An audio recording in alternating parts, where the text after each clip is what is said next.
நாம இந்த காணொளியில விக்ரமாதித்தனுக்கு வேதாளம் சொன்ன புதிர்கதைகளில் ஒன்றைத்தான் நாம கேட்க போறோம். என்னதான் தான் விரும்பும் பெண்ணாக இருந்தாலும் அந்த பெண்ணின் மனப்பூர்வமான சம்மதம் இல்லாமல் மணம் செய்வது என்பது சரியல்ல என்று, தனக்கு திருமணம் செய்ய வாய்ப்பு தானாகவே அமைந்தும் அதனை வேண்டாம் என்று விலகிச் செல்லும் ஒரு மனிதனுடைய உயர்ந்த பண்பை விளக்கும் கதை தான் இது. தமிழ்மொழி கதையொலி தளத்தில் இணைந்திருக்கும் அனைவருக்கும் வணக்கம். நீங்கள் கேட்டுக்கொண்டிருக்கும் குரல்வாணி. தன் முயற்சியில் சற்றும் தளராத விக்ரமாதித்தன் மரத்தில் ஏறி அதில் தொங்கிய வேதாளத்தை வீழ்த்தினார். தன் தோளில் தூக்கி கட்டிக்கொண்டு நடந்தார். வேதாளம் விக்ரமாதித்தனுக்கு கதை கூறத் தொடங்கியது. விக்ரமாதித்தரே, வீரபாகு என்ற ஒருவன் புத்தி தடுமாறி தவறி புரிந்தான். அவன் கதையை உனக்கு சொல்கிறேன், கேள் என்றது. தண்டகாரண்ய வனத்தில் முன்னொரு காலத்துல பழங்குடியினத்தைச் சேர்ந்த ஒரு காட்டு சாதியினர் வசித்து வந்தாங்க. ஒரு நாள் அந்த சமூகத்தைச் சேர்ந்த இளைஞர்களும் இளம் பெண்களும் ஒன்று கூடி ஏரிக்கரையில உல்லாசமா பொழுதுபோக்கிட்டு இருந்தாங்க. அப்போ ஏரியில் இருந்த மீன்கள் துள்ளி குதித்து நீரிலிருந்து எழும்பி மேலே வந்து மீண்டும் ஏரிக்குள்ளே விழுந்து விளையாடி கொண்டிருந்துச்சு. அப்போ கூட்டத்தில் இருந்த ஒரு இளைஞன் மற்றவர்களை பார்த்து, மேலே எழும்பி துள்ளி குதிக்கும் இந்த மீன்களின் மீது குறிபார்த்து அம்பு எய்து கொள்ள முடியுமா அப்படின்னு கேட்டான். அதற்கு மற்றொருவன், முடியவே முடியாது. தண்ணீருக்கு மேலே அவை ஒரு வினாடிக்கும் குறைவாக துள்ளிவிட்டு உடனே தண்ணீரில் குதித்து விடுகின்றன. அந்த ஒரு வினாடி நேரத்தில் ஓர் மீன் கூட குறிப்பார்த்து அம்பு எய்த முடியாது அப்படின்னு சொன்னான். மற்றவர்களும் பலர் அதை ஆமோதிச்சாங்க. பிறகு அவர்களுக்குள்ளே விவாதம் ஏற்பட்டுச்சு. அப்போ அந்த கூட்டத்துல இருந்த நீலிமா என்ற மிக அழகான இளம்பெண் ஒருத்தி மனதிற்கு பிடித்தவனான பிரதாப் என்ற இளைஞனை பார்த்து, நீ மட்டும் ஒரு மீனை குறிபார்த்து அம்பு எய்தினால் உன்னை நான் திருமணம் செய்து கொள்வேன் என்றாள். அவள் அவ்வாறு கூறியதும் கூட்டத்தில் பரபரப்பு உண்டாகியது.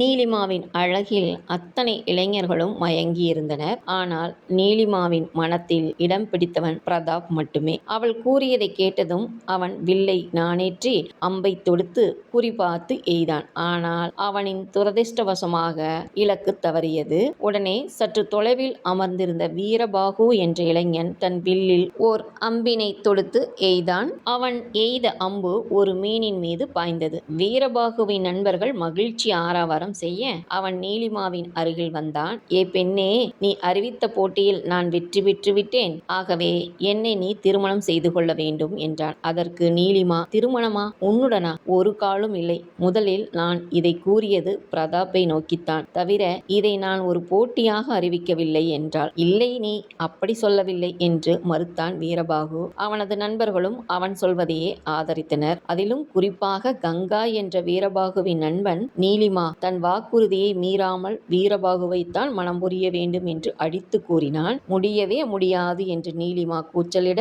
நீலிமா, உன்னை நான் திருமணம் செய்தே தீருவேன் என்று வீரபாகுவும் சவால் விட்டார். பிறகு அனைவரும் கலைந்து சென்றனர். இவ்வாறு காட்டில் வாழும் மக்களிடம் அவ்வப்போது சண்டையும் பூசலும் ஏற்படுவது உண்டு. ஆனால் அவர்களில் ஒருவன் ஆபத்தில் சிக்கினால் மற்றவன் விரோதியாக இருந்தாலும் பகையை மறந்து அவனுக்கு உதவி செய்வார்கள். ஒருமுறை வீரபாகு மரத்தில் ஏறி தேன் கூட்டை கலைத்து தேன் எடுக்க முயன்றபோது திடீரென தேனீக்கள் அவனை சூழ்ந்து கொண்டு பயங்கரமாக தாக்கியது. அவன் நிலை தடுமாறி மரத்திலிருந்து விழுந்துவிட இருந்தான். அந்த சமயம் பிரதாப் அங்கே தற்செயலாக வந்து சேர அவன் வீரபாகுவை தாங்கி பிடித்து கொண்டான். வீரபாகுவை ஆசுவாசப்படுத்திய பிறகு பிரதாப் அவனிடம், வீரபாகு, நீலிமா மீது உனக்கு மிகவும் ஆசை என்றால் அவளை நீயே மணந்து கொள். ஆனால் அவள் உன்னை விரும்புகிறாளா என்று தெரிந்து கொள் என்றான். நீலிமாவின் பேச்சை எடுத்தவுடன் வீரபாகு கோபம் கொண்டான். உன்னுடைய புத்திமதி எனக்கு தேவையில்லை என்று கோபமாக கூறிவிட்டு அந்த இடத்தை விட்டு சென்றான். இது நடந்து சில நாள்களுக்கு பிறகு இளைஞர்களும் இளம் பெண்களும் சேர்ந்து காட்டில் வேட்டையாட சென்றார்கள். அந்த கூட்டத்தில் நீலிமா, பிரதாப், வீரபாகு அனைவரும் இருந்தனர். வேட்டையாடிய மிருகத்தை சமைத்து அனைவரும் சேர்ந்து விருந்துண்டனர். அப்போது திடீரென ஒரு புலி அந்த கூட்டத்தின் மீது பாய்ந்தது. அந்த சமயம் புலியை சற்றும் எதிர்பார்க்காத கூட்டத்தினர் அங்கிருந்த குன்றின் மீது ஏறி தப்பிக்க முயன்றனர். கடைசியில் சென்று கொண்டிருந்த நீலிமா கால் தடுக்கி கீழே விழ புலி அவள் மீது பாய இருந்தது.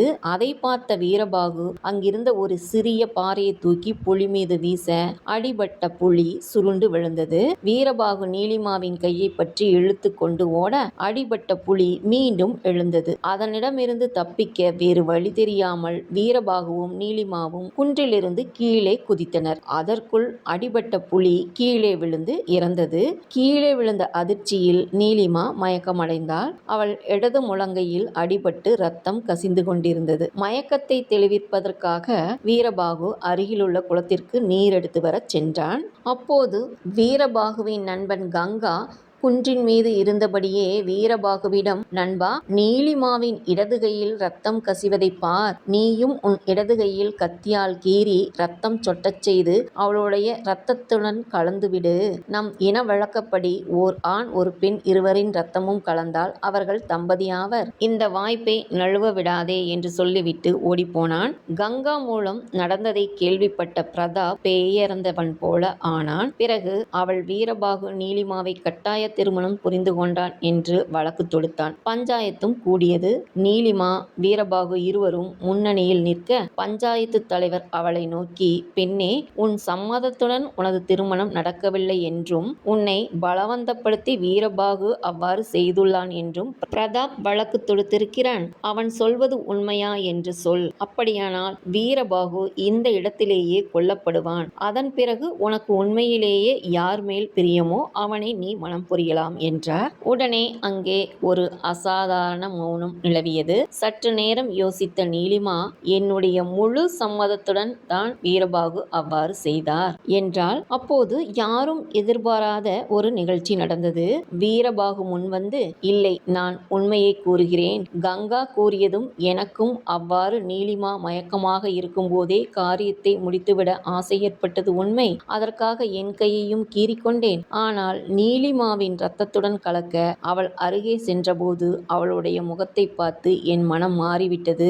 ஆகவே நாங்கள் தம்பதியாகவில்லை. என்னுடைய குற்றத்திற்காக நான் என்னையே தண்டித்துக் கொள்கிறேன். நான் இந்த காட்டை விட்டு வெளியேறி விடுகிறேன் என்று அங்கிருந்து வெளியேறிவிட்டான். இந்த இடத்தில் கதையை நிறுத்திய வேதாளம் விக்கிரமனை நோக்கி, மன்னா, வீரபாகுவும் நீலிமாவும் ஏன் சம்பந்தமே இல்லாமல் இவ்வாறு நடந்து கொண்டார்கள்? தலைவரிடம் நீலிமா உண்மையை கூறியிருந்தால் அவள் விரும்பிய பிரதாபனையே திருமணம் செய்து இருக்கலாம். தவிர யாரை முதலிலிருந்து வெறுத்தாளோ அவனுடன் மனப்பூர்வமாக திருமணம் நடந்ததாக பொய் சொல்லிவிட்டாள். இவ்வாறு பொய் சொல்வதன் அவசியம் என்ன? அதேபோல் வீரபாகு முன்பு உன்னை என்றாவது ஒரு நாள் திருமணம் செய்தே தீருவேன் என்று கூறினான். அப்படி இருக்கையில் நீலிமா ஒப்புக்கொண்ட பிறகும் எங்களுக்கு திருமணம் நடக்கவில்லை என்று கூறிவிட்டு அந்த கிராமத்தை விட்டே சென்று விட்டான். இருவரது செயல்களும் எனக்கு புரியவில்லை. இந்த கேள்விகளுக்கு விடை தெரிந்திருந்தும் நீ மௌனமாக இருந்தால் உன் தலை வெடித்து சுக்குநூறாகிவிடும் என்றது வேதாளம். அதற்கு விக்கிரமாதித்தன் இவ்வாறு கூறினார். நீலிமா சுயநினைவில்லாமல் இருந்ததால் தனக்கு என்ன நடந்தது என்று தெரியாமல் இருந்தாள். அதேபோல் வீரபாகுடன் தனக்கு திருமணம் நடந்துவிட்டது என்று அவள் கூறியது அவள் இனத்திற்கே உரிய நன்றி உணர்வைத்தான் காட்டுகிறது. அதாவது அவர்கள் இன வழக்கின்படி எவர் ஒருவரின் உயிர் ஆபத்தில் இருக்கிறதோ அவனை எவ்வித பாகுபாடும் இல்லாமல் காப்பாற்றுவார்கள். அவள் தனது விருப்பமின்றி இந்த திருமணம் நடந்தது என்று கூறினால் வீரபாகுவை கொன்று விடுவார்கள். தன்னை காப்பாற்றிய ஒருவனுக்கு தண்டனை கிடைக்க கூடாது என்பதற்காகத்தான் அவள் பொய் கூறினாள். ஆனால் வீரபாகு நீலிமாவை நேசித்தானே தவிர மீறி கட்டாய திருமணம் புரிய நினைக்கவில்லை என்று உண்மையை கூறினான். இவ்வளவு நடந்த பிறகும் அவன் அந்த கிராமத்தில் இருந்தால் கிராமத்தில் ஒற்றுமை சீர்குலைந்துவிடும். ஆகையால் அவன் அங்கிருந்து சென்று விட்டான் என்றான். விக்கிரமாதித்தனது சரியான பதிலினால் அவன் மௌனம் களையவே வேதாளம் தான் தங்கியிருந்த உடலுடன் பறந்து சென்று மீண்டும் முருங்கை மரத்தில் ஏறிக்கொண்டது. ஒரு புதிர் கதையுடன் சந்திக்கலாம். நன்றி.